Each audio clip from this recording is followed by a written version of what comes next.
Oke. Jadi kali ini kita melanjutkan tentang detektor, ya. Ada beberapa jenis detektor pada instrumen gas kromatografi, ya. Tergantung jenis analisa dan sampel yang dianalisa. Oke. Fungsi detektor jelas, semua fungsi detektor itu sama. Instrumen apapun untuk mendeteksi sinyal yang dihasilkan oleh instrumen. Nah, kebetulan kalau pada gas kromatografi, detektor berfungsi untuk mendeteksi senyawa yang sudah keluar dari kolom, ya, keluar dari kolom, kemudian merubahnya menjadi data, sinyal kemudian dikirim ke pengolah data komputer, ya. Kemudian ada beberapa jenis detektor yang saya jelaskan nanti paling cuma ini, FID, FPD, FTD, TCD, ACD, dan MS. Ya, MS itu pun nanti sedikit saja karena saya juga belum terlalu mendalami. Kebetulan di sekolah kita belum ada, ya. Tapi poin pentingnya paling tidak sudah saya jelaskan nanti, ya. Jadi komponen yang terelusi, yang terbawa, yang terpisah ketika di dalam kolom, itu akan menimbulkan sinyal listrik, ya, sinyal listrik dalam detektor sehingga terbentuk yang namanya kromatogram. Jadi gambar grafik tadi itu namanya kromatogram, ya. Waktu, retensi, dan ukuran sebuah puncak kromatogram digunakan untuk identifikasi dan mengukur kadar senyawa dalam sampel. Jadi bisa untuk analisa kualitatif dan kuantitatif. Seperti itu. Yang pertama, Flame Ionization Detector, FID, ya. Flame Ionization Detector, FID, ya. Jadi pada detektor ini ada flame atau api, ya. Jadi ada api.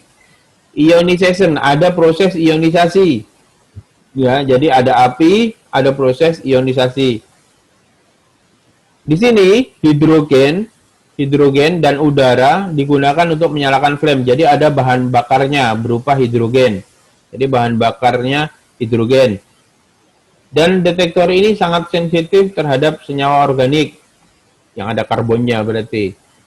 Sampel yang keluar dari kolom dilewatkan ke sebuah flame. Jadi ini di gambar ini ada sampel, ini dari bawah ini ada kolom, ya, masuk, naik.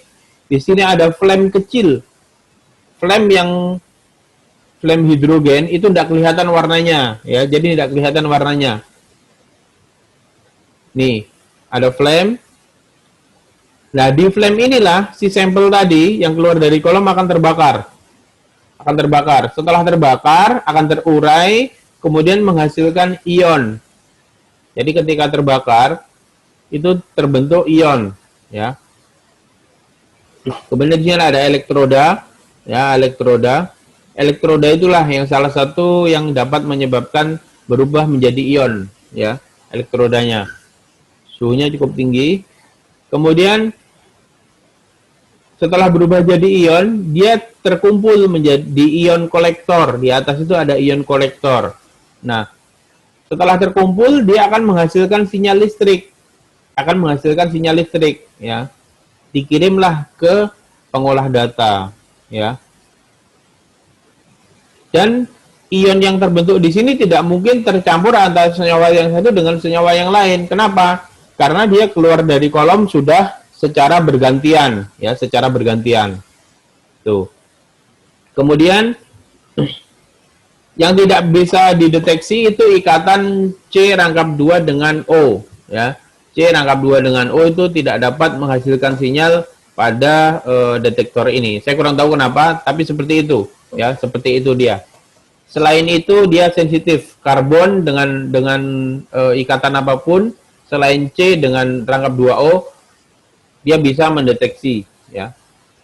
Senyawa halogen akan mengurangi sensitivitas, ya. Jadi kalau ada senyawa halogen misalkan I, ya, kemudian F, apalagi, ya, itu Cl, ya, itu bisa mengurangi sensitivitas detektor, ya. Diingat senyawa halogen, saya juga lupa, ya, seperti itu. Akan mengurangi sensitivitas detektor. Itu kalau flame ionization. Jadi prinsipnya dibakar dulu, dikasih ada elektroda, kemudian berubah menjadi ion, dikumpulkan ionnya, menghasilkan sinyal listrik, sinyal listriknya dibawa ke pengolah data. Seperti itu. Oke, lanjut. Ada thermal conductivity detector. Thermal, kalau thermal itu panas. Nah, conductivity berarti ada konduktivitas, ya. Itu. Dia bisa mendeteksi hampir semua senyawa kecuali carrier gas. Nah, dia bisa mendeteksi hampir semua senyawa kecuali carrier gas. Oh iya, tadi FID tadi, detektor FID itu salah satu detektor yang cukup banyak digunakan, ya, paling umum digunakan. Kemudian untuk TCD dia bisa hampir semua senyawa kecuali carrier gas. Ada filamen, Filamen itu kalau kamu pernah lihat lampu yang zaman dulu, bola lampu yang zaman dulu, di dalamnya itu ada gulungan kawat kecil-kecil. Ya. Nah, ada seperti itu, ada filamen seperti itu yang dipanaskan. Ya, yang dipanaskan. Panaskannya sama menggunakan arus listrik. Nah, ketika filamen itu dilewati oleh carrier gas atau sampel, ya, suhu filamen akan berubah, bisa meningkat, bisa menurun, ya, tergantung, ya. Kalau di sini keterangannya suhu filamen meningkat, tapi tidak selalu, bisa naik, bisa turun, ya, bisa berubah. Yang menyebabkan karena ada konduktivitas dari senyawa sampel. Jadi suhu filamen itu berubah karena ada konduktivitas dari senyawa sampel, ya, yang lebih kecil dibandingkan dengan carrier gas. Jadi senyawa sampel itu konduktivitasnya lebih kecil. Ya, konduktivitas itu daya hantar listrik, konduktor. Nah, jadi kalau ada konduktivitasnya kecil, itu pasti sampel gitu. Jadi bacanya dia seperti itu. Nah, perubahan filamen ini berpengaruh terhadap hambatan arus listrik pada filamen. Ya, jadi ada hambatannya. Perubahan hambatan ini diukur akan menghasilkan sinyal. Ya, memang agak rumit ini, ya. Jadi ada filamennya dipanaskan. Nah, setelah dipanaskan, pakai gambar aja. Jadi ada filamen, ini gambar filamen, ya. Gulungan semacam gulungan kawat yang halus sekali. Ini dialiri arus listrik. Ada 2. Ya, atau mungkin 4 bahkan kalau yang di sini 4. Nah, ketika ini panas, dia dialiri sampel masuk lewat sini. Dari sini ada tanda panah ini. Nah, masuk melewati filamen tadi. Ketika melewati filamen akan ada perubahan hambatan listrik di sini. Ya. Nah, hambatan listrik ini dideteksi sebagai ada sampel yang lewat seperti itu. Kemudian keluar, ketika sampel sudah keluar lewat, hambatannya kembali ke normal. Berarti sudah tidak ada lagi sampel. Sampai ada sampel lain yang masuk lagi, senyawa lain yang masuk lagi, seperti itu. Ya. Nah, perubahan jadi yang diukur itu perubahan hambatan listrik pada filamennya yang diukur. Itu kalau pada TCD, Thermal Conductivity Detector. Tuh. Ya, kurang lebih seperti itu, ya. Itu detektor yang kedua. Ini juga lumayan banyak digunakan juga. Kemudian yang ketiga itu Electron Capture Detector, ya. Ada Electron Capture Detector atau ECD, ya, ECD. Ya. Reza Regina ngantuk ya? Ya. ECD. Nah, senyawa ini sangat sensitif terhadap senyawa halogen dan logam organik. Nah, ini. Kalau yang tadi pada FID, senyawa halogen mengurangi sensitivitas. Kalau yang ini justru sensitif terhadap senyawa halogen. Jadi kalau ada sampel senyawa halogen dan logam organik, itu cocok sekali dianalisa dengan ECD, ya. Biasanya untuk analisa pestisida. Kenapa? Pestisida itu biasanya mengandung yang namanya organoklorin. Hampir semua pestisida itu mengandung organoklorin. Senyawa organoklorin itu banyak sekali, ya.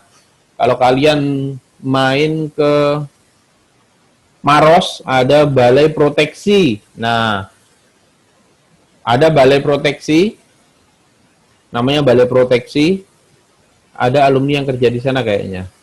Nah, itu kalian bisa tanya di situ, organoklorin itu apa saja. Nah, itu bisa tanya di situ. Atau tanya di Diki angkatan 50. Nah, itu dia tiap hari sering analisa organoklorin itu, ya.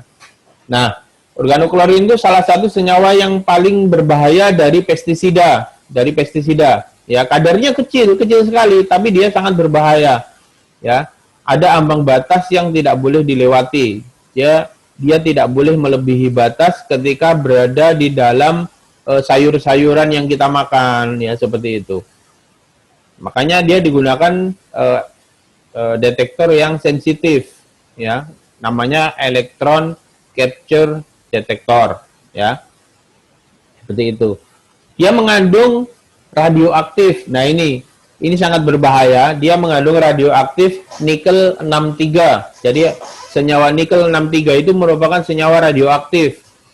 Idealnya kalau kita menggunakan detektor ACD, electron capture detector, operator harus di training di Badan Tenaga Atom Nasional, di BATAN, BATAN, Badan Tenaga Atom Nasional. Tidak tahu namanya masih itu enggak sekarang. Seperti itu. Ya, jadi Badan Tenaga Atom Nasional.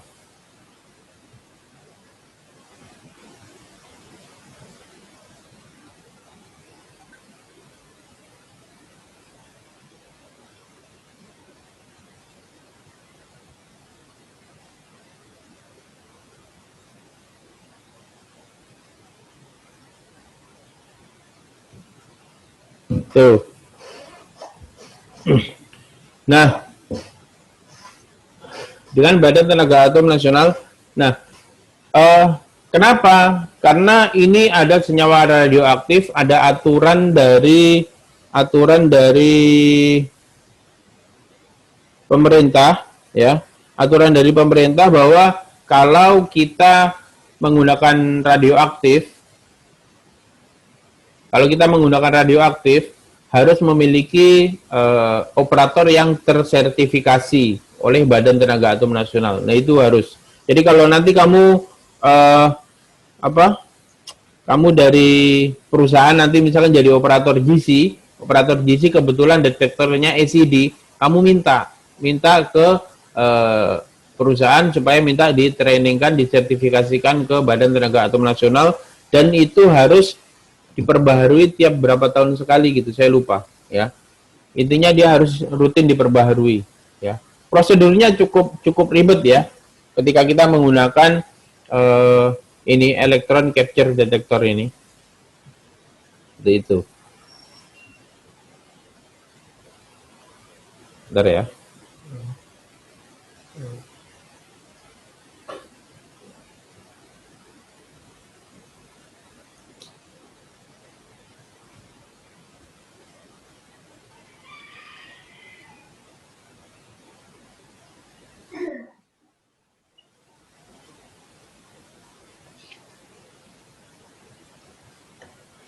Tuh, itu untuk ACD, ya. Lanjut. Aduh, terus. Bentar ya. Saya aktifkan absen dulu.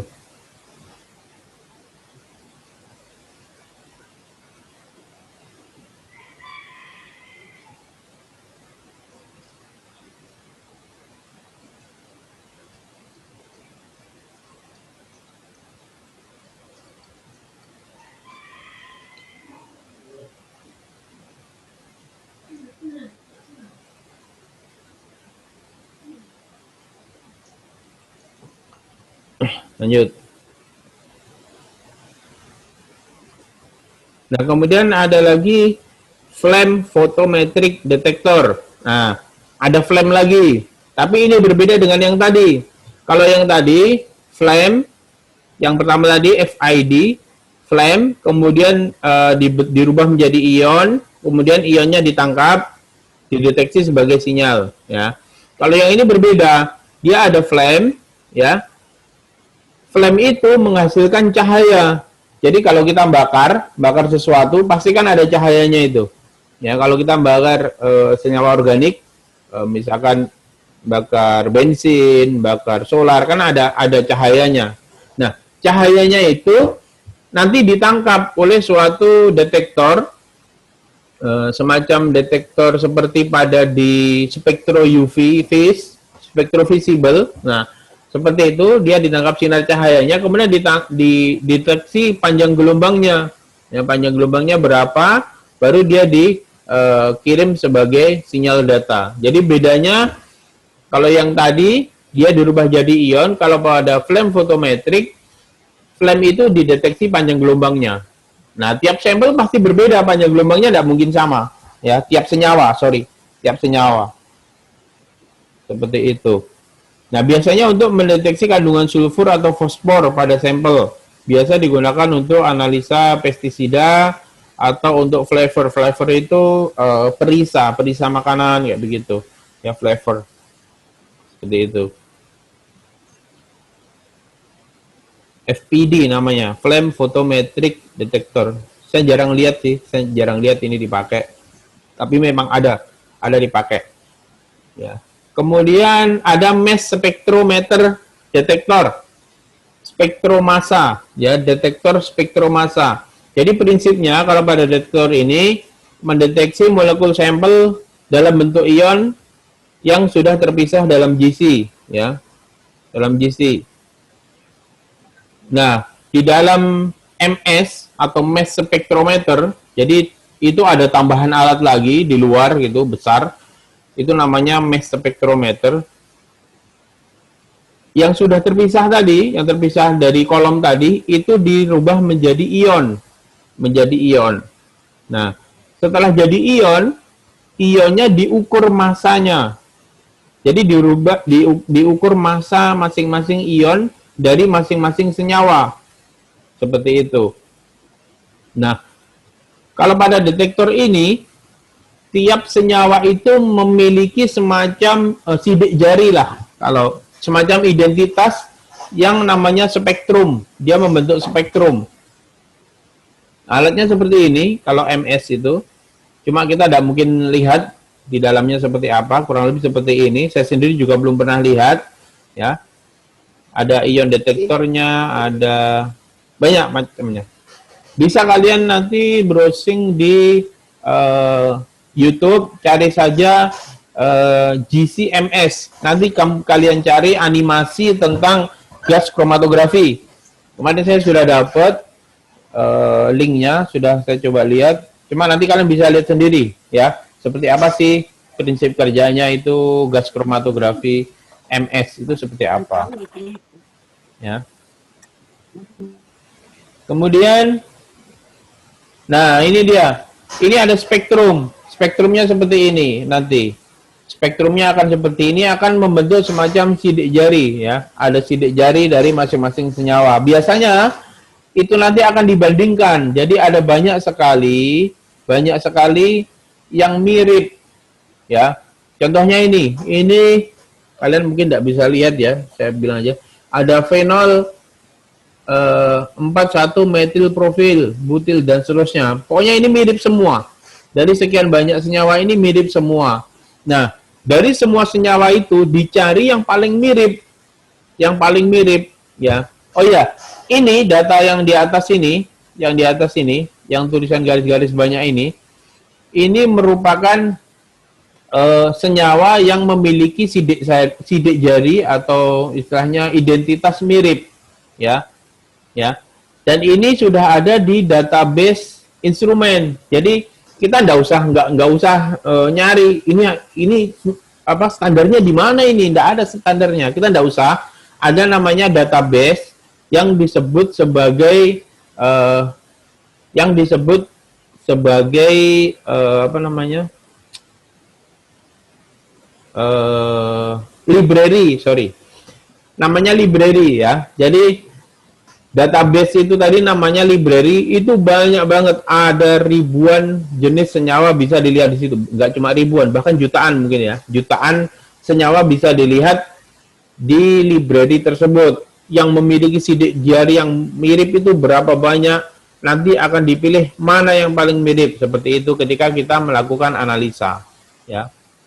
Jadi ini 1, 2, 3 ini senyawa dicari yang paling mirip yang mana. Seperti itu prinsip kerja pengolahan identitas atau secara kualitatif dari detektor GC-MS. Jadi kita tidak usah cari yang namanya standar, larutan standar. Bagus kalau ada, tapi kalau senyawa-senyawa yang unik, ya, yang kita susah cari bahan kimianya, ya kita cukup pakai saja ini database library ini. Seperti itu. Kita cari yang mana yang paling mirip, nah baru di situ diambil, ya. Karena fenol pun ini senyawa fenol kebetulan yang di sini fenol semua. Fenol itu banyak sekali isomernya, ya. Seperti itu. Jadi yang sama rumus kimianya itu banyak sekali. Itu kalau GC-MS ya. Nanti bisa kalian perdalam lah kalau sudah di tempat kerja kebetulan ketemu sama GC-MS. Insya Allah kalian bisa berdalam karena saya sendiri masih belajar lagi tentang GC-MS. Di kantor tidak ada soalnya. Di sekolah ini tidak ada. Oke, lanjut. Nah, untuk detektor, itu ada beberapa gas pembawa yang digunakan. Contoh nih, detektornya TCD, maka carrier gasnya bisa pakai helium, argon, nitrogen, atau hidrogen. Nggak ada pembakaran di situ. Kalau FID itu gasnya bisa pakai helium atau nitrogen. Atau ya, jadi ini atau, bukan digunakan bersamaan. Jadi garis miring itu atau, helium atau nitrogen. Gas pembakarnya pasti hidrogen. Gas pendukungnya udara untuk bahan bakar dan nitrogen untuk make up gas, ya. Make up gas. Kemudian ada FTD.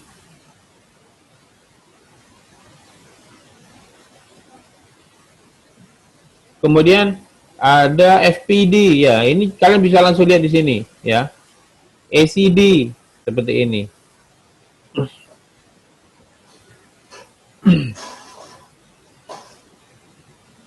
Oke, itu untuk kalau MS, detektor MS pakainya gasnya helium, ya. Dia pasti pakai gas helium, ya. Tidak pakai gas yang lain. Hanya butuh carrier gas dia. Dia hanya butuh carrier gas. Sampai sini ada yang mau ditanyakan? Ya, mungkin cukup pusing. Karena lihatnya gambarnya dari HP yang cukup kecil.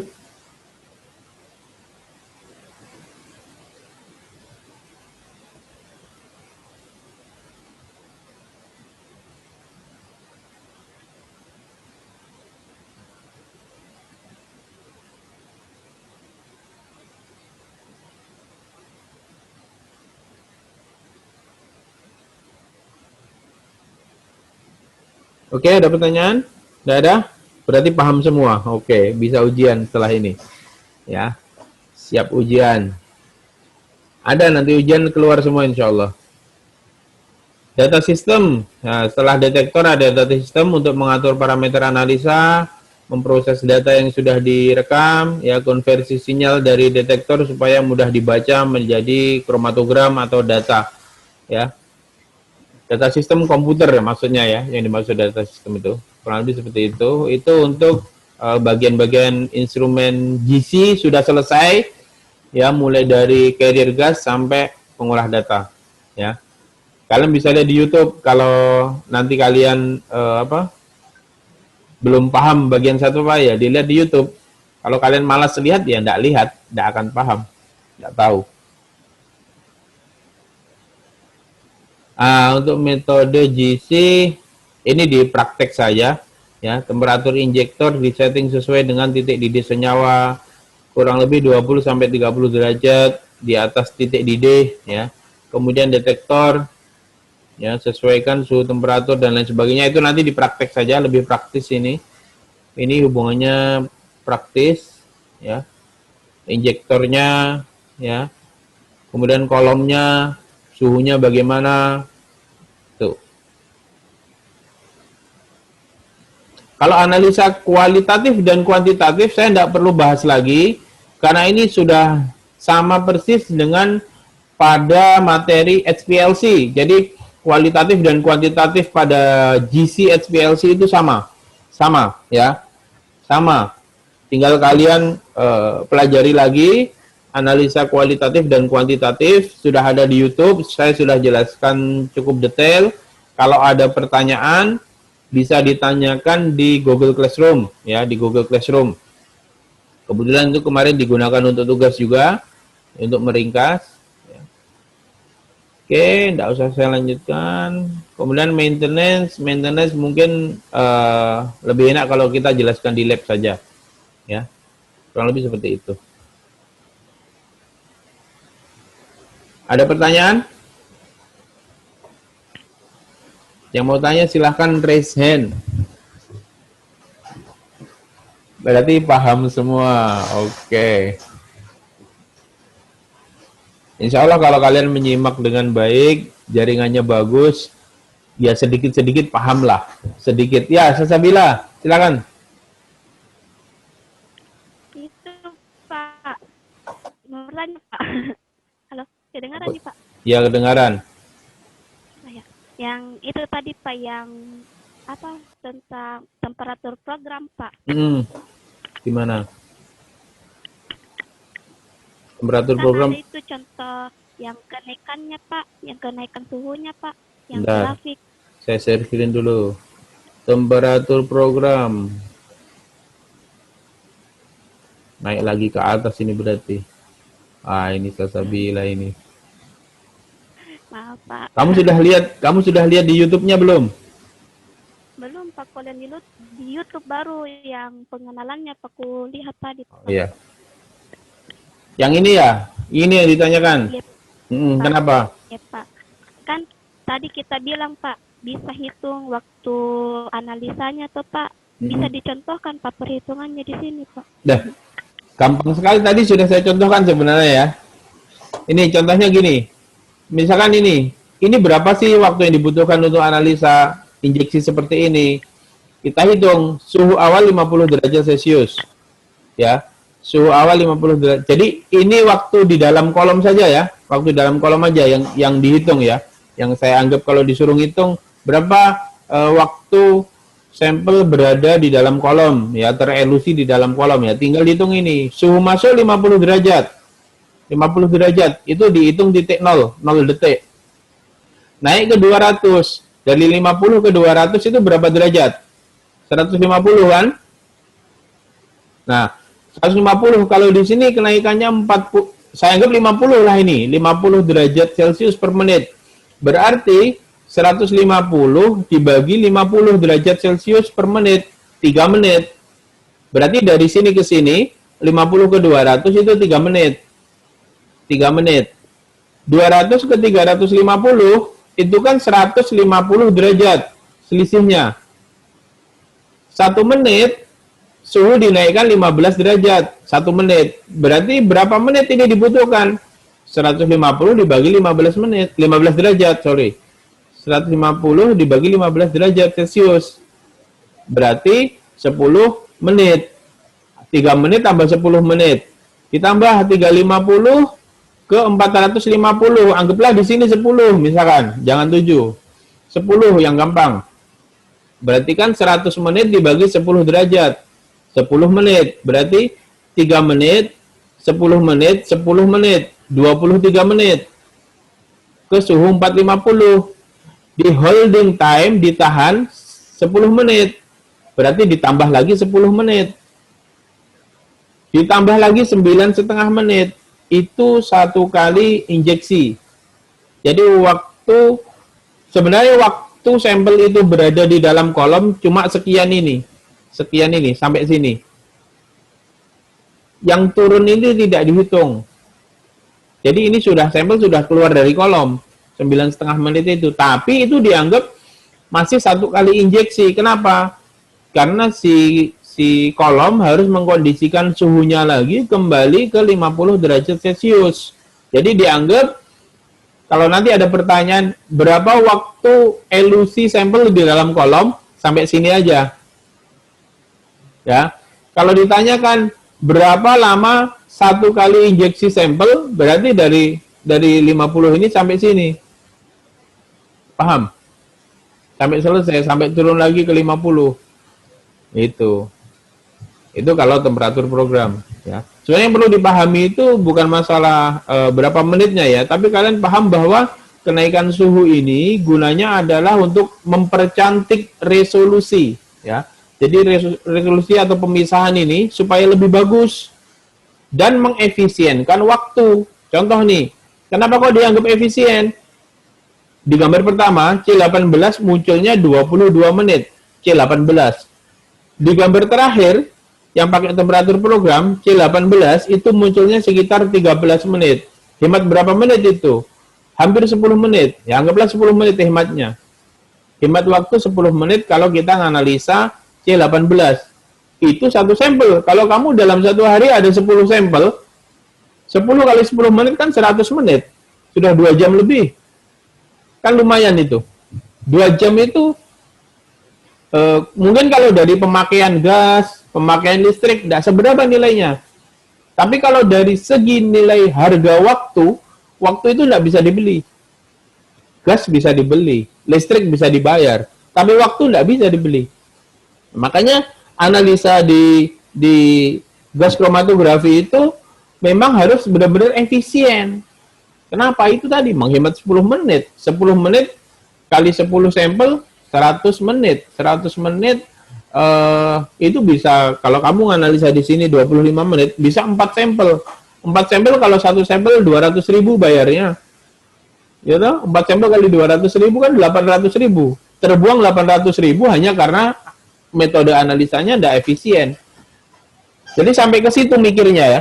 Mikirnya tidak sampai ke situ. Sampai ke situ nggak cuma masalah oh bagus, analisanya bagus, muncul peaknya bagus, tidak. Tapi apa? Efisien juga. Jadi harus efisien dari segi waktu, kemudian pemisahannya bagus atau resolusi. Jadi pemisahan itu resolusi namanya. Pemisahan itu diukur dengan yang namanya nilai resolusi, itu harus bagus. Seperti itu. Ya. Seperti itu. Jadi memang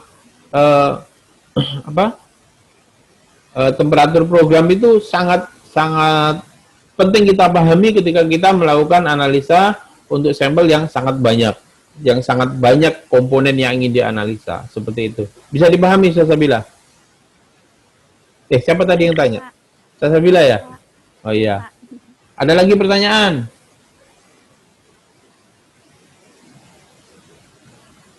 Siapa lagi mau bertanya? Masih ada 10 menit lah. 10 menit. Irfan. Saya tanya Irfan. Saya tanya ini sekarang. Saya tanya. Satu orang ini. Aktifkan mikrofonmu, Irfan. Ya. Ya, suara saya didengar, Irfan. Suara saya jelas, Irfan?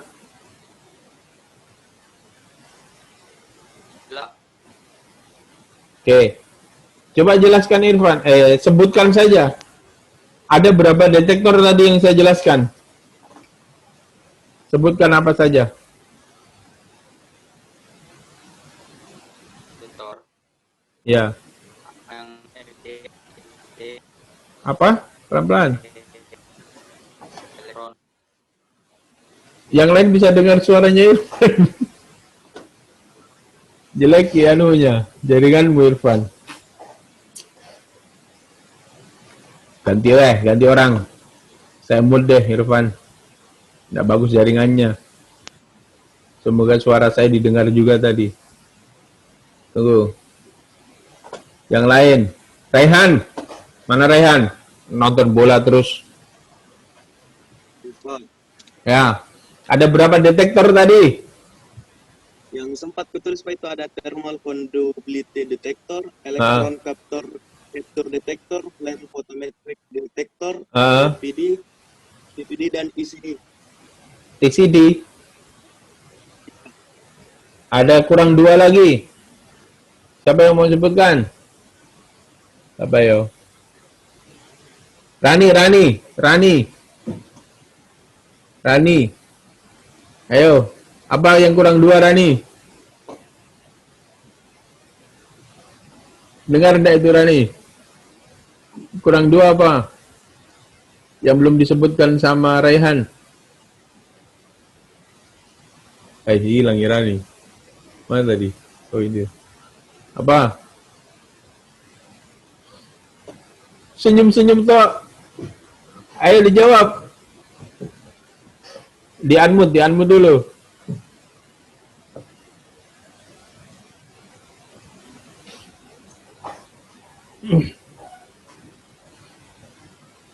Ayo. Ngantuk-ngantuk. Tunggu, saya cari deh.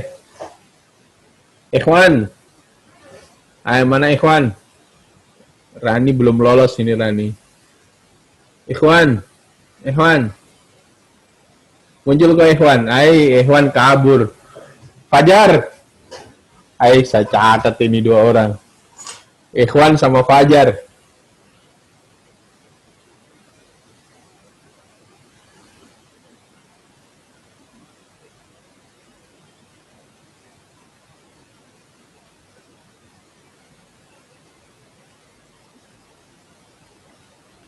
Ikhwan sama Fajar mana? 2 orang.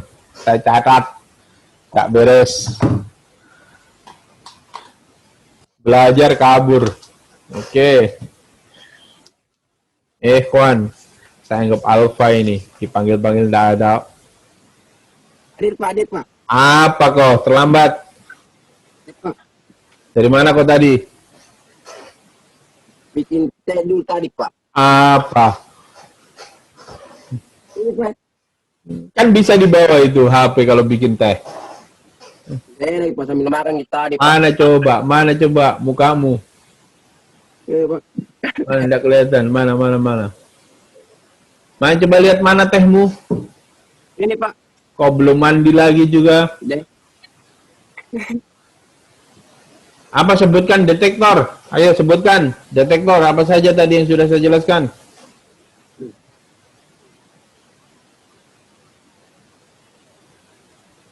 Apa? Nah, kau tidak memperhatikan memang. Yang pinter sekarang, yang rajin. Kalau pinter semua pinter mungkin. Yang rajin. Ini kita. Kau tidak beres. Misbah. Ya Pak. Apa yang belum disebutkan Pak? yang belum disebut sama Raihan saja? FID sama FTD Pak. Satu lagi ada. Yang terakhir. Oh, Mas MS Pak. Ya, detektor MS. Coba jelaskan prinsipnya FID.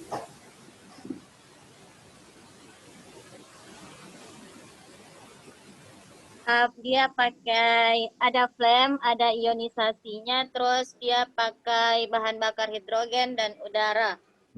Sensitif terhadap senyawa organik, seperti yang ada karbonnya. Sampel keluar dari kolom. Bagaimana? Sampel keluar dari kolom bagaimana? Diapakan? Harus. Kan ada flame itu. Menguraikan molekul organik dan menghilangkan ion-ion. Dia terurai karena ada apa? Karena diapakan? Ada flame itu loh. Ada flame itu berarti diapakan dia? Pembakaran. Dibakar. Jadi terurai itu karena ada pembakaran. Ya. Ganti. Nadia. Belum ku jawab kemarin pertanyaanmu Nadia. Nanti saya jawab. Oke Nadia, kalau apa bedanya FID sama FPD, Flame Ionization Detector, dengan Flame Photometric Detector? Ya, sama-sama ada flame-nya. Bedanya di mana?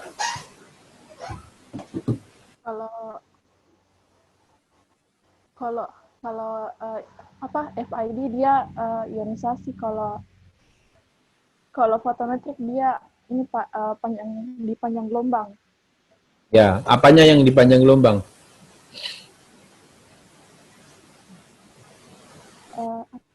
Jadi senyawa sampel diapakan? Dengan panjang gelombang. Ya, intinya panjang gelombang, oke lah. Deteksi dan Oke. Jadi setelah keluar dari kolom, sampel dibakar, ya, sama ada flame-nya ya, ada flame-nya sama, dibakar. Setelah dibakar, kan pembakaran itu pasti ada warnanya ya, ada apinya. Nah, apinya itu diukur panjang gelombangnya. Untuk senyawa yang berbeda, dia akan menghasilkan panjang gelombang yang berbeda juga. Seperti itu kurang lebih. Lagi, yang cowok sekarang.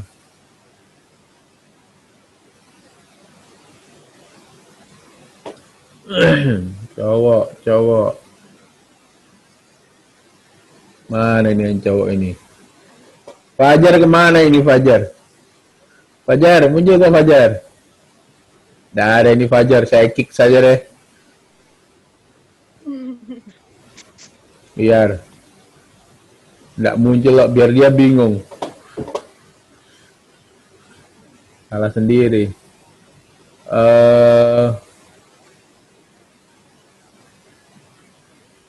Yang cowok mana ini? Banyak sekali cewek. Fakih.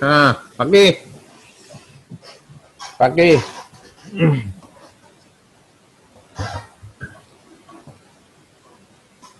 Fakih mana?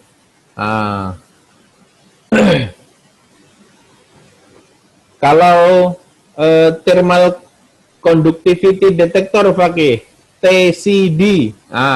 TCD. Gimana prinsipnya TCD? Thermal conductivity detector. Dan senyum-senyum Fakih. Manis sekali senyummu. Senyummu bikin diabetes Fakih.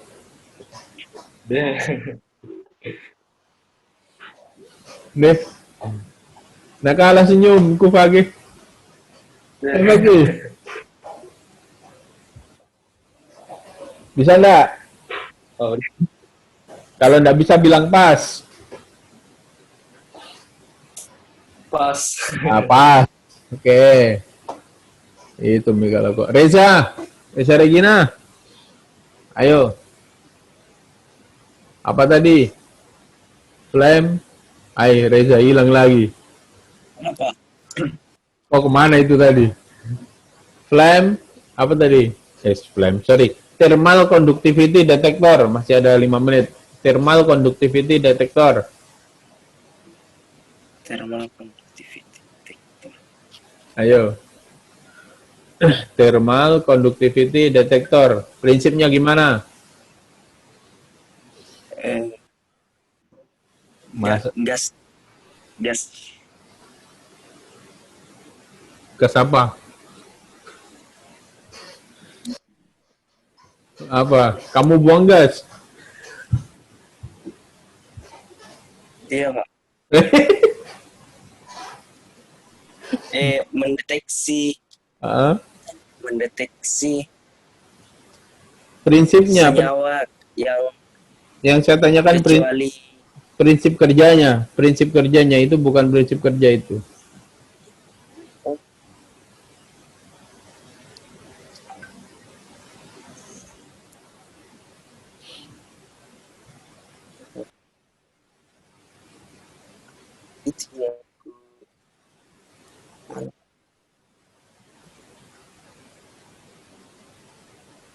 Oke, pas. Ganti. Yang cowok 2 orang bisa jawab, yang cowok 1 orang bisa jawab, yang cewek 2. Kalah ini yang cowok. Masuk Rehan lagi, ganti deh. Ya, beri. Bisa gak jawab Fikri? Fikri Al-Qadri. Thermal conductivity detector.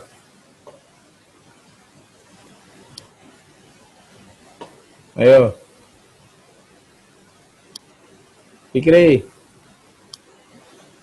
Saya kejar ini pokoknya.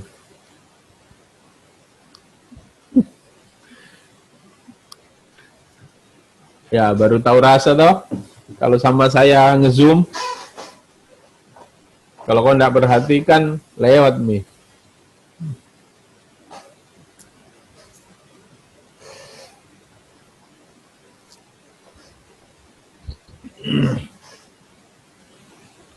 Oke. Siapa ya? Imran tahu Mana Imran? Imran, tua kelas. Apa Imran tadi putus? Nggak tahu pasti Imran. Kok bisa Imran? Kok bisa? Jelek jaringanku. Alasan bisa jadi alasan itu jelek jaringan. Mana apa? Dari tadi keluar masuk Pak. Apa soalnya Pak? Thermal conductivity detector. Prinsipnya bagaimana? 1G itu mau. Prinsipnya, Pak. Kalau itu kok Kalau prinsipnya itu thermal conductivity detector itu apa tadi untuk apa? Mendeteksi itu hampir semua senyawa. Bukan itu bukan. Mendeteksi hampir semua senyawa kecuali karier gas. Itu bukan prinsip kerja itu. Apa? Berarti hari ini cowoknya KO. Oh, Saya apa? Siapa itu? Siapa yang bilang saya? Filamen dialiri arus listrik itu.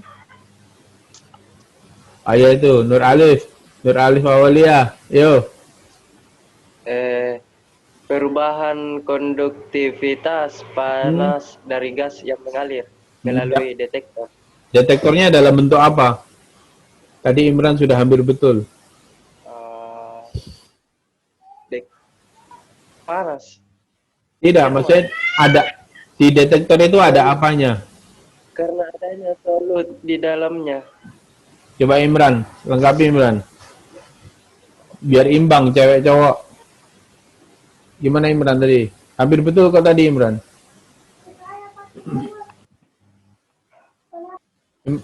Imran, unmute dulu, di-unmute dulu. Deh. Gimana? Tadi ada apa? Melewati apa Imran? Kok matikan lagi?